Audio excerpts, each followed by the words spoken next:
Hi உறவுகளே, happy Valentine's day to all. First of all எல்லாருக்குமே happy Valentine's day புஜ்ஜு குட்டி. சேம் டு யூ செல்லம்.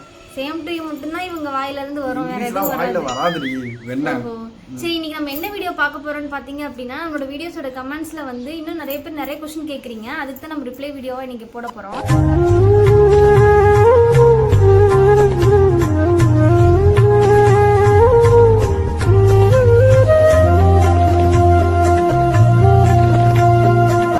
அதுல ஃபர்ஸ்ட் क्वेश्चन வந்து பாத்தீங்க அப்படின்னா, லவ் ஆர் அரேஞ்ச் மேரேஜ்னு கேட்டிருக்காங்க. இதுக்கு என் புஜ்ஜு தான் பதில் சொல்லுவாங்க. நாங்க வந்து லவ் அண்ட் அரேஞ்ச் மேரேஜ் தான். ஸோ ஒரு பெரிய போராட்டத்துக்கு அப்புறம் வீட்டில் எல்லாருமே ரெண்டு சைடும் ஓகே பண்ண வச்சு அதுக்கப்புறம் தான் வந்து ரெண்டு வீட்டோட சம்மதத்தில் தான் நாங்கள் வந்து மேரேஜ் பண்ணோம். ஸோ ஜனவரி 24 தான் எங்கள் மேரேஜ் டேட்டு. போன வருஷம் 2024 ஜனவரி 24 தான் எங்களுக்கு மேரேஜ் வந்து நடந்துச்சு. ஆமாம். ஓகே, அடுத்து வந்து இயர்ஸ் ஆஃப் லவ் வந்து பாத்தீங்க அப்படின்னா 12 இயர்ஸ் ஆஃப் லவ். அதனோட எக்ஸ்பிளனேஷன் என் புஜ்ஜு சொல்லுவாங்க. எக்ஸ்பிளனேஷனா அப்பெல்லாம் பெருசா எதுவும் இல்லைங்க. எப்பயும் போல அந்த 90s கிட்ஸ் எல்லாம் எப்படி ஒன் சைடா லவ் பண்ணுவாங்க இல்ல, அந்த மாதிரி தான் நானும் வந்து ஸ்டார்ட் பண்ணேன். 2013 பாத்தீங்கன்னா நான் இவங்களை ஒன் சைடா லவ் பண்ண ஸ்டார்ட் பண்ணேன். அதெல்லாம் பாத்தீங்கன்னா எப்பயும் போலதான். கூட இருக்க பசங்க அந்த பொண்ணு ஒன்றை தான் பார்க்குறா, அவள் ஒன்றை தான் பார்க்குறா, உன்னை பார்த்தா சிரிக்கிறா அப்படின்னு உசுப்பத்தி அதை ஒன் சைடு லவ்வாகவே மாற்றி விட்டானுங்க. அதுக்கப்புறம்லாம் வெறி கொண்டு லவ் பண்ண ஸ்டார்ட் பண்ணேன். கிட்டத்தட்ட ஒரு 3 வருஷம் தொடர்ந்து இவங்க பின்னாடி போகிறது அப்படியே ஒரு பெரிய டார்ச்சலே கொடுத்துருந்தேன். இவங்களுக்கு என்னை கண்டாலே அந்த டைமில் சுத்தமாக பிடிக்காது.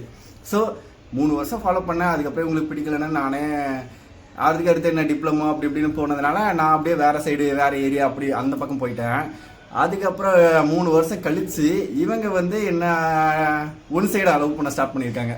அதை நீங்கள் சொல்லுங்கள். ஆமாம், இப்போ ஒரு பையன் வந்து நம்ம பின்னாடியே டெய்லியும் வந்துட்டு இருந்துட்டு திடீர்னு ஒரு நாள் வரல அப்படின்னா நம்மளே என்ன இவன் டெய்லியும் வந்துட்டு இருந்தவன் அழகானோம் அப்படின்னு சொல்லி தோணும்ல. ஸோ அப்படியே ஒரு மாதிரி க்ரஷ் ஆச்சு. திருப்பியும் நாங்கள் வந்து 2018 வந்து again suddenly we met again. அப்போ வந்து உடனே பார்த்தோன்னே அந்த பழைய லெவல்லாம் வந்து ஸ்டார்ட் ஆகி மறுபடியும் கமிட் ஆகிட்டோம். ஸோ கிட்டத்தட்ட நான் ஃபஸ்ட்டு அந்த 3 வருஷம் 2013 தொடர்ந்து ஒரு 3 வருஷம் 16 வரைக்கும் நான் இவங்க பின்னாடி சுற்றினேன். அதுக்கடுத்து ஒரு 2 வருஷம் போகவே இல்லை. பிட்வீன் அந்த 2016 18 அதுக்கு அடுத்து வந்து சின்ன சின்ன கேப்பில் அப்பப்போ நான் பைக்கில் போவேன் வருவாங்க. அப்போல்லாம் என்னை பார்த்தா ஒரு முறப்பாக பார்க்கணும், தெரிச்சு ஓடிடுவேன்.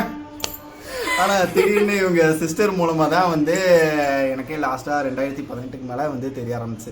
ஸோ அதுக்கப்புறம் தான் வந்து பேச ஆரம்பிச்சு இப்போ கல்யாணம் பண்ணி உங்கள் முன்னாடி உட்காந்துட்டு இருக்கோம். ஆமாம், இல்லை ஆக்சுவலி வந்து இப்போ கேர்ள்ஸையும் வந்து குறை சொல்ல முடியாது இல்லையா. ஃபர்ஸ்ட் எடுத்தோடனே வந்து இப்படி லவ் பண்ணிடுவாங்களா. அப்போ நான் 8th ஸ்டாண்டர்ட் படிக்கிறேன். அப்போ நாங்கள்லாம் என்ன பண்ணுறது, 8th ஸ்டாண்டர்ட் இவங்க வந்து நான் படிக்கும்போது லவ் பண்ணாங்களா. அப்போ வந்து எனக்கு என்ன தோணுச்சுன்னா இதெல்லாம் தப்பு அந்த மாதிரி தான் இருந்துச்சு.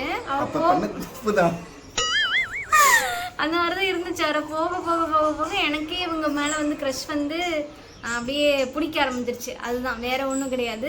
அப்போல்லாம் வந்து லவ் வந்துருச்சுன்னா நம்மளே எனக்கு உங்க மேலே லவ் வந்துருச்சு அப்படின்னு போய் சொல்லுவோமா. இவங்க தான் வந்து நம்மக்கிட்ட திருப்பி பேசணும்.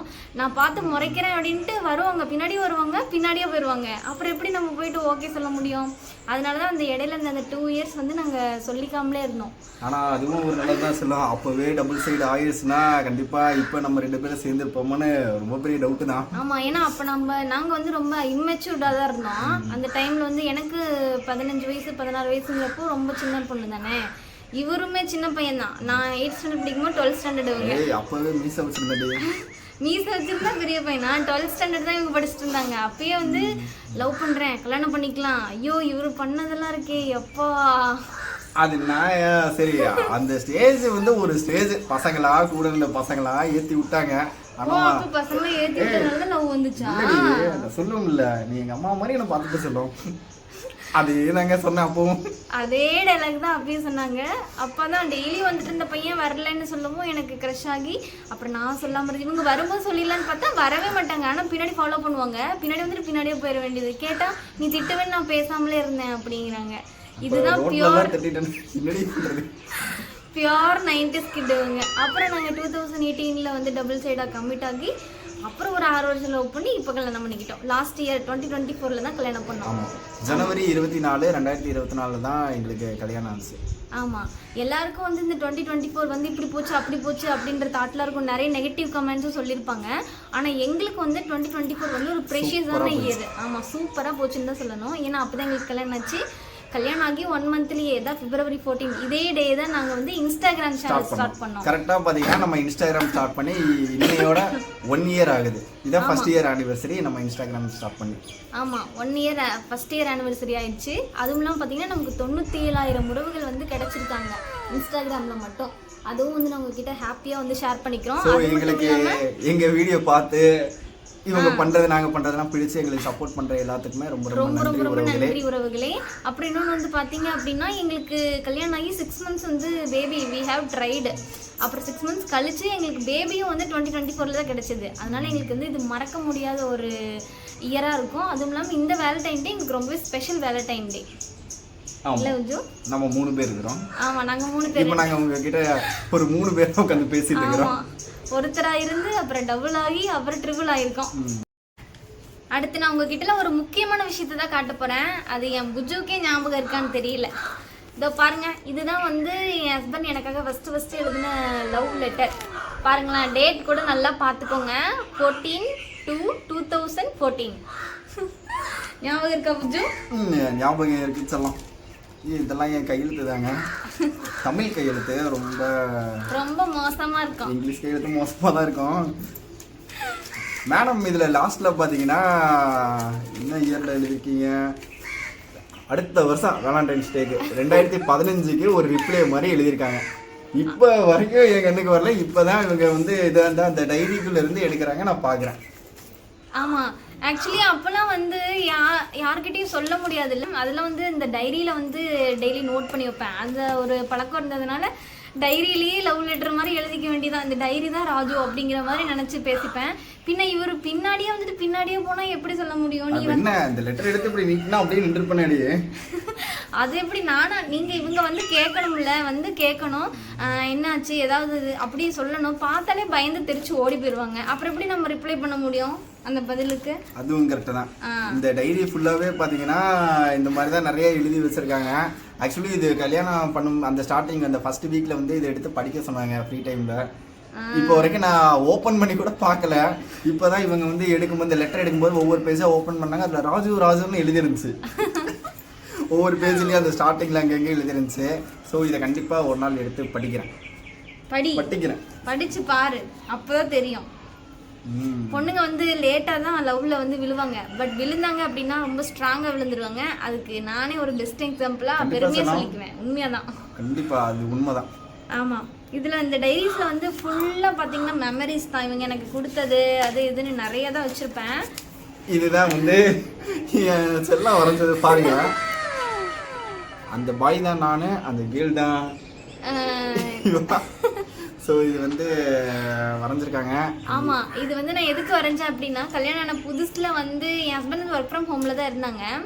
அப்புறம் கல்யாணம் ஆன உடனே 1 monthலேயே வந்து அங்கே 2 days வந்து ஸ்டே பண்ணுற மாதிரி ஆஃபீஸ்லேருந்து கூப்பிட்டுட்டாங்களா. அப்போ எனக்கு தனியாக இருக்கும், ஒரு மாதிரியாக இருக்கும், ரொம்ப மிஸ் பண்ணுவேன். அது ரொம்ப டீப்பாக லவ் பண்ணி கல்யாணம் பண்ணிக்கிட்டா ஒரு நாள் கூட பிரிஞ்சிருக்க முடியாதுல்ல. எனக்கு அப்போ ரொம்ப கஷ்டமாக இருக்கும். அப்போ அந்த மாதிரி டைமில் சீக்கிரமாக விடிஞ்சிருச்சுன்னா அடுத்த நாள் நைட்டு வந்துடுவாங்களா. அதனால் விடியணுங்கிறதுக்காகவே இந்த மாதிரி டிராயிங்ஸ் ஏதாவது பண்ணுவேன். செமையாக இருக்கு சொல்லலாம். நிஜமாவா? அப்புறம் கன்றாவியாக இருக்குன்னு இல்லடி, அப்போ ஏதோ போகிற போக்கில் பார்த்துட்டு போனேன். இப்போ தான் அழகாக உட்காந்து ரசிச்சு பார்க்குறேன். நல்லா இருக்கு கைஸ். நல்லா இருக்கான்னு நீங்களும் கமெண்ட் பாக்ஸில் கமெண்ட் பண்ணுங்கள். அப்புறம் இந்த லெட்டரில் இவர் என்ன எழுதியிருக்காருன்னு நீங்கள் தெரிஞ்சுக்கணும் அப்படின்னு ஆசைப்பட்டீங்க அப்படின்னா கமெண்ட் பாக்ஸில் கமெண்ட் பண்ணுங்கள். இதை படித்து உங்களுக்கு ஒரு வீடியோ போடுறேன். ரொம்ப காமெடியாக இருக்கும். அந்த காமெடி இவங்களும் பார்க்கட்டும். கண்டிப்பாக நீங்கள் கமெண்ட் பண்ணுங்கள். எத்தனை பேர் கமெண்ட் பண்ணுறீங்கன்னு பார்த்துட்டு நாங்கள் அதுக்காக ஒரு வீடியோ போடுறோம். அப்போ இருக்க என் ஃபோட்டோவை பார்த்தாலே நான் சிரிப்பேன். எழுதின லெட்டர்லாம் பார்த்தா விழுந்து சிரிப்பேன்டி. ஆமாம், இங்க பாருங்க, ஃபுல்லா லெட்டர் தான். வருஷம்லாம் போட்டு மென்ஷன் பண்ணி எழுதிருக்காங்க. எல்லா இயரும் போட்டு மென்ஷன் பண்ணி தான் எழுதியிருப்பாங்க. அப்புறம் இதெல்லாம் பார்த்தீங்க அப்படின்னா சண்டை போட்டோம் அப்படின்னா அந்த டைரியெல்லாம் ஏன்டா எழுதணும்னு அவ்வளோ கோவம் வரும். அப்படியே கிழிச்சு கதன்னு போட்டுருவேன். இங்கே பாருங்க, அப்புறம் அதெல்லாம் எடுத்து அங்கங்கே ஒட்டு போட்டு திருப்பி சேர்த்து வச்சிருக்கேன். ஆனால் லவ் பண்ணுறவங்க எல்லாருமே கண்டிப்பாக சண்டை போடுவாங்க. சண்டை போட்டு அடுத்து அந்த சண்டையிலேருந்து ரெக்கவரி ஆகவே அவங்க லவ் ரொம்ப ஸ்ட்ராங்காக தான் ஆகும். அதுக்கு நாங்கள் பெரிய எக்ஸாம்பிள். ஏன்னா நாங்கள் பெரிய சண்டை ரொம்ப பெரிய சண்டைலாம் நிறைய தடவை போட்டிருக்கோம். ஆமாம், எல்லா சண்டையும் பிரேக்கப். இதுக்கப்புறம் மூஞ்சில் கூட அவங்களுக்கு மாட்டேன் அப்படிங்கிற ரேஞ்சுக்கு தான் எல்லா சண்டையுமே இருக்கும். அப்படி இருந்தவங்க இன்னைக்கு நாங்கள் கல்யாணம் பண்ணி குழந்தைக்கு அப்பா அம்மாவும் ஆக போகிறோம். ஆனா கல்யாணம் ஆன ஸ்டார்டிங்லயே எங்களுக்கு நிறைய சண்டை வந்துச்சு. மந்த்லி ஒரு சண்டையாவது வந்துரும். மந்த்லியா வீக்லி ஒரு சண்டை வந்துரும். எல்லாமே பெரிய சண்டை தான். ஃபர்ஸ்ட் 6 மந்த்க்கு சண்டை வந்துச்சு. அதுக்கடுத்து வந்து அண்டர்ஸ்டாண்டிங், எங்க 2 பேருக்கு அண்டர்ஸ்டாண்டிங், எங்க ஃபேமிலியில இருக்கவங்க எங்க கூட புரிஞ்சுக்கிறது எல்லாமே ஓகே ஆகி இப்போ லாஸ்ட் ஒரு 5 மந்த் 6 மந்த்தா சண்டையே இல்லாம ரொம்ப ஹாப்பியா இருக்கும். ஆமா, ஆக்சுவலி வந்து நாங்க இப்படி ஒற்றுமையா இருக்கிறதுக்கு எங்க ஃபேமிலி வந்து ஒரு மெயின் சப்போர்ட்னு சொல்லுவோம். ஏன்னா நிறைய ஃபேமிலிஸ்ல வந்து மதர் இன்லா வந்து சரியா இருக்க மாட்டாங்க. எல்லாரையும் சொல்லல, ஒரு சில மதர் இன்லாஸ் வந்து சண்டை வந்துருச்சுன்னா ஹாப்பி, பரவாயில்ல அவங்க அம்மா வீட்டுக்கு அனுப்பி விட்றோம் அந்த மாதிரி தான் இருப்பாங்க. ஆனா ஒரு சண்டையில எங்க அம்மா அப்பா வந்து என்னை கூட்டிட்டு போகணும்னு சொல்லும் போது கூட, உங்களுக்கு பிடிக்கலன்னா நான் கூட தனியா போய்க்கிறேன், ஆனா நீங்க பிரிஞ்சு போகாதீங்கன்னு வந்து எங்க அத்தை வந்து ஒரு வார்த்தை சொல்லுவாங்க. எப்பவுமே அதுதான், நாங்கள் வந்து பிரிஞ்சு போகிறோம் அந்த மாதிரி தெரிஞ்சாலே நாங்கள் கூட தனியாக போய்க்கிறோம், ஆனால் நீங்கள் 2 பேரும் பிரியக்கூடாது, சேர்ந்தே தான் இருக்கணும் அப்படிம்பாங்க. எங்களுக்குள்ள சண்டை வந்துட்டாலும் என்ன திட்டவே மாட்டாங்க, என் ஹஸ்பண்டை தான் பிடிச்சி கண்டபடி திட்டுவாங்க, அடிப்பாங்க. அந்த மாதிரி இருக்கும். எங்கள் அத்தை வந்து ரொம்ப ரொம்ப சப்போர்ட்டு. ஸோ இந்த ஃபேமிலி அண்டர்ஸ்டாண்டிங் இருக்கனால தான் நாங்கள் வந்து ஒட்டுக்காவே ஜாயின்ட் ஃபேமிலியாகவே இருக்கோம். அதுவும் இல்லாமல் எனக்கு ரொம்ப ரொம்ப ஆசை. ஏன்னா எங்கள் அம்மா வந்து சிங்கிள் மதராக என்னையும் என் தம்பியும் சின்ன வயசுலேருந்து ரொம்ப ரொம்ப ரொம்ப அடிமட்டத்திலேருந்து ஒரு ரேஞ்சுக்கு நாங்கள் இப்போ தான் வந்துட்டு இருக்கிறோம். ஸோ அந்தளவுக்கு கொண்டு வந்திருக்காங்க எங்கள் ஃபேமிலியை. ஸோ இவகிட்ட ஃபஸ்ட்டு ஸ்டார்டிங்லேருந்தே சொல்லிட்டு இருப்பேன், எங்கள் அம்மா போல தான் நீ இருக்க, எங்கள் அம்மா போல நல்லா பேசுகிறேங்கிறது தான் அந்த வேர்டு சொல்லி தான் இவகிட்ட லவ் சொன்னேன் ஸ்டார்ட் பண்ணது. ஸோ கல்யாணம் பண்ணுற ஸ்டேஜ் வரும்போது பேச்சுவார்த்தை நடக்கும்போதும் பார்த்தீங்கன்னா அம்மா தனி கொடுத்து நான் வரமாட்டேன், அம்மா கூட தான் இருப்பேன், அம்மா தம்பி எல்லாருமே ஒட்டுக்க தான் ஒரே ஃபேமிலியாக இருக்கணும், உனக்கு ஓகேவான்னு சொல்லி இவங்க என்னோட மைண்ட் செட்டையும் புரிஞ்சு இவங்க எல்லாம் ஓகே பண்ணி ஸோ இப்போ ரொம்ப ஹாப்பியாக இருக்கும். நானே ஒரு சில சண்டையில் சரிவா நம்ம தனியாக போயிடலாம் அப்படிங்கிற ஸ்டேஜெலாம் சொல்லுவேன். எனக்கும் அம்மாவுக்கு ஏதாவது திடீர்னு ஏதாவது ஸ்டார்டிங் ஸ்டேஜில் இவங்களும் அம்மாவும் பார்த்தீங்கன்னா புரிதல் ஒரு சில இதில் அம்மா அப்பாவுக்குமே இப்ப எங்க அம்மாவுக்கு எனக்குமே கிளாஸஸ் நிறைய வரும். அந்த மாதிரிதான் எங்க அத்தைக்கு எனக்கும் நிறைய கிளாஸ் ஆகும். ஆனா அது ஒரு அரை மணி நேரம் தான் இருக்கும். அரை மணி நேரம் கழிச்சு மறுபடியும் அவங்களே வந்து பேசிடுவாங்க, இல்ல நானே போய் பேசுவேன். அந்த கேப்ல நான் மாட்டிட்டு தான் திணறிட்டு இருப்பேன், என்ன பண்றது, இங்க பேசவா அங்க பேசவா அப்படிங்கிற ஒரு இதுல வந்து சரி வா அப்படின்னு நான் எல்லாரும் முன்னாடி தான் சொல்லுவேன், சரி வா தனி கொடுத்துருமா எதுக்கு சண்டை போட்டுக்க அப்படின்னு சொல்லுவேன். அப்பயும் வந்து அந்த ஸ்டேஜ்லயே அங்கேயே நின்று எதுக்கு நானும் வர பண்ணீங்க வேணா போ அப்படின்னு சொல்லி இப்போ வரைக்கும் இந்த ஃபேமிலி அப்படியே வந்து இறுக்கி பிடிச்சிட்டு ஒட்டுக்கா போயிட்டு இருக்கா. ஆமா கண்டிப்பா எனக்கு ரொம்ப ஹாப்பி செல்லக்குட்டி. இன்னொரு சண்டையில எல்லாம் வந்து நிறைய சண்டை வந்து எல்லாருமே தனியா போயிடணும்னு மற்றவங்க எல்லாம் நம்ம ஃபேமிலி கிட்ட சொல்லுவாங்க. அது ரொம்பவே கொடுமையான ஒரு விஷயம். ஸோ நாங்கள் பண்ண ஒரு தப்பு என்னென்னா, நாங்கள் சண்டை போடுறது வந்து ஒரு வாட்டி எல்லாருக்குமே தெரிஞ்சிருச்சு. ஸோ கப்பிள்ஸ் யாராவது இந்த வீடியோவை பார்க்குறீங்க அப்படின்னா உங்களோட கல்யாணத்துக்கு அப்புறமேட்டு உங்கள் ஃபேமிலிக்குள்ளே நடக்கிற விஷயத்த தயவு செஞ்சு அதை வந்து வெளியே கொண்டு போகாதீங்க. ஈவன் அம்மா அப்பாவாகவே இருந்தாலுமே அவங்ககிட்டையுமே வந்து நீங்கள் புகுந்த வீட்டில் நடக்கிறத வந்து நீங்கள் ஷேர் பண்ணாமல் இருங்க. ஏன்னா நீங்கள் அங்கே தான் வாழ போகிறீங்க இல்லையா, அப்படிங்கிறப்போ நீங்கள் அதை அவங்கள்ட்ட சொன்னீங்க அப்படின்னா அவங்க வந்து அதே மைண்ட் செட்டில் தான் கடைசி வரைக்கும் அந்த புகுந்த வீட்டில் இருக்கவங்கள பார்ப்பாங்க. எங்களுக்கும் அதே தான் இப்போ நடக்குது. அதனால ஒரு சண்டை போட்டோம், பெரிய சண்டை, அவங்க ஃபேமிலி சண்டை வரைக்கும் போய் இப்போ வந்து 2 சைடுமே ஒரு கனெக்ஷனே இல்லாம இருக்கு. ஆமா, ஆனா அவங்க பாட்டி வந்து ரொம்ப ரொம்ப ரொம்ப ரொம்ப சப்போர்ட்டிவ். எப்படி பார்த்தாலும் வீக்லி ஒன்ஸ் வந்துட்டு பார்த்துட்டு ஜாலியா பேசிட்டு போவாங்க. அவங்க அம்மாவும் இப்ப வர ஸ்டார்ட் பண்ணிருக்காங்க, வராங்க போறாங்க. அவ்வளவுதான். அதுக்கு தான் நாங்க வந்து தெளிவா உங்களுக்கு ஒன்று சொல்லிக்கிறோம். நீங்க வாழ போற வீட்டுல இருக்கிற போது நீங்க அங்கதான் இருக்க போறீங்க அப்படிங்கிறப்போ நீங்க அந்த பிரச்சனையை முடிச்சுட்டு அடுத்த நாள் நல்லா பேசிடுவீங்க. ஆனா அதை காது கொடுத்து கேட்டவங்களா இருக்காங்கல்ல, அவங்கள அதை மனசுல வச்சுக்கிட்டு கடைசி வரைக்கும் அதை பத்தி மட்டுமே தான் உங்களுக்கு குத்தி காட்டுவாங்க. இவங்க இப்படிதான் ஒரு ஜட்ஜ்மெண்ட்லயே இருந்துக்குவாங்க. ஸோ அந்த மாதிரி நீங்க உங்க ஹஸ்பண்டையோ இல்ல உங்க மதர் இன்லா இல்ல உங்க குழந்தைனார் யார் வீட்டுல இருந்தாலுமே யாரு கூட கிளாஷ் ஆனாலுமே அதை வெளியே இருக்க யாருக்கிட்டையுமே ஷேர் பண்ணாதீங்க. அது உங்களுக்கு நல்லது, உங்களோட ஃபேமிலிக்கு நல்லது. நம்ம டாபிக் எல்லாம் தாண்டி எங்கேயோ போயிட்டு இருக்கேன்டி. சரி, நாங்க ஆக்சுவலி பாத்தீங்கன்னா வீடியோ வந்து ஒரு சின்னதா முடிக்கலாம்னு தான் பிளான் பண்ணுது. ஸோ பேச ஆரம்பிச்சோம், லவ் ஸ்டோரியும் சொல்ல ஆரம்பிச்சிட்டோம், ஃபேமிலியில் நடக்கிற ஸ்டோரியும் சொல்ல ஆரம்பிச்சிட்டோம். ஸோ உங்களுக்கு பிடிச்சிருந்தா ஃபுல் வீடியோ பாருங்க, எங்களுக்கு சப்போர்ட் பண்ணுங்க மறக்காம எல்லாருமே. அப்புறம் உங்களுக்கு வேற ஏதாவது டவுட்ஸ் இருந்தாலுமே எங்களுக்கு கமெண்ட் பாக்ஸில் கமெண்ட் பண்ணுங்க, கண்டிப்பாக நாங்கள் அதுக்கெல்லாம் வந்து ரிப்ளை பண்ணுவோம். மறக்காம இந்த லெட்டர் வீடியோ உங்களுக்கு வேணுமா அப்படிங்கறது வந்து கமெண்ட் பண்ணுங்க, நான் அது உங்களுக்கு கண்டிப்பா படிச்சு காட்டுறேன். அது ரொம்ப காமெடியா இருக்கும், நீங்களும் ஃபன் பண்ணலாம். ஓகே, நானும் அந்த லெட்டர்ல என்னதான் எழுதிருக்கேன் எனக்கு சுத்தமா மைண்ட் செட்ல இல்ல, என் கையெழுத்து விட ஞாபகம் இருக்குடி, என்ன எழுதுனேன்னு இப்ப இருக்கு. நேத்து என்ன சாப்பிட்டேன்னு மறந்துட்டேன், பாத்துக்கோங்க. இதுதான் அதுதான் வந்து பசங்களோட லவ்வுக்கு பொண்ணுங்களோட லவ்வுக்கு வித்தியாசம். நம்ம வந்து ஒரு சின்ன சின்ன விஷயம் நடந்த கூட ஞாபகம் வச்சிருப்போம். ஆனா பசங்க எவ்வளோ பெரிய விஷயம் பண்ணியிருந்தாலும் அதை மறந்துடுவாங்க. பொண்ணுங்க வந்து பொண்ணுங்க எப்படின்னா ஐ மீன் பொண்ணுங்கன்னு வேணாம் ஒன்னையே சொல்றேன். இவ எப்படின்னா இவளுக்கு வந்து வேற எந்த ஒரு நோக்கமும் இல்லை. Love love love. இவன் என்ன பண்றான், இவன் நல்லா இருக்கானா, ஃபேமிலிக்குள்ள ஒரு 4 பேர்த்த வந்து பாப்பா, அதையே நோட் பண்ணுவான். பசங்க அப்படி இல்லை. ஏகப்பட்ட இஎம்ஐயில் மாட்டிட்டு இருக்கிறேன். சரி வெளியே வேலை ப்ரெஷரு. ஸோ எல்லாத்தையுமே தாண்டி யோசிக்கிறேன். இதை தாண்டி ஃப்ரெண்ட்ஸ் சர்க்கிள் இருக்கானுங்க. ஸோ அதை தாண்டி யோசிக்கணும். ஸோ நிறைய இதுக்குள்ளே போகிறதுனால ஒரு சிலதை வந்து மறந்துடுது. அதை விட ஃபேமிலியை வந்து கரெக்டாக கொண்டு போகிறது ஒரு கஷ்டமான விஷயம் தான். சரியா, அதையும் டேக்கிள் பண்ணி கொண்டு போகிறோம்ல. நான் உன்னை தப்பா சொல்லடி. அப்போ எனக்கு எல்லாம் ஞாபகம் இருக்குல்ல. ஆமாம் சொல்லலாம். இது இப்போ போன வருஷம் நான் லவ் பண்ணிட்டு இருக்கும் போதெல்லாம் பார்த்தீங்கன்னா ஒரு வேலண்டைன் டே ஞாபகம் வச்சு அப்படி இப்படின்னு எல்லாம் செலிப்ரேட் பண்ணுவோம். இப்போ பாருங்க கல்யாணம் பண்ணி செகண்ட் வேலண்டைன் டேஸ் இதில் வந்து ஒன்றும் பண்ணல ஐயா. பிளான் பண்ணலாம், முடிஞ்சிடும். அடுத்த வருஷம் பிளான் பண்ணிக்கலாம். இல்லடி தங்க, மளிகை கடைக்கு போறதுக்கு ஒரு லிஸ்ட் ரெடி பண்ணி வச்சிருக்கல. ஏறி கிளம்பலாம் வா. அப்படியே போறேன், டெய்ரி மில்க் வாங்குறோம். இந்த மாதிரி ஒரு இதை இந்த டைரிக்குள்ள வைக்கிறேன்.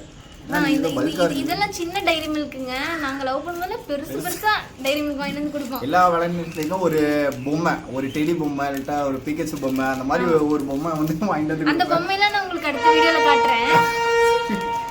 அதோட நிலமெல்லாம் எப்படி இருக்கும். சரி, நெக்ஸ்ட் வீடியோல அதெல்லாம் பார்க்கலாம் கைஸ். ஆமா, இந்த வீடியோ உங்களுக்கு பிடிச்சிருந்தது அப்படின்னா ஷேர் பண்ணுங்க, கமெண்ட் பண்ணுங்க, மறக்காம லைக் பண்ணிட்டு சப்ஸ்கிரைப் பண்ணி பெல் பட்டன் அமைக்கி விட்டுருங்க. Tata, bye bye, see you.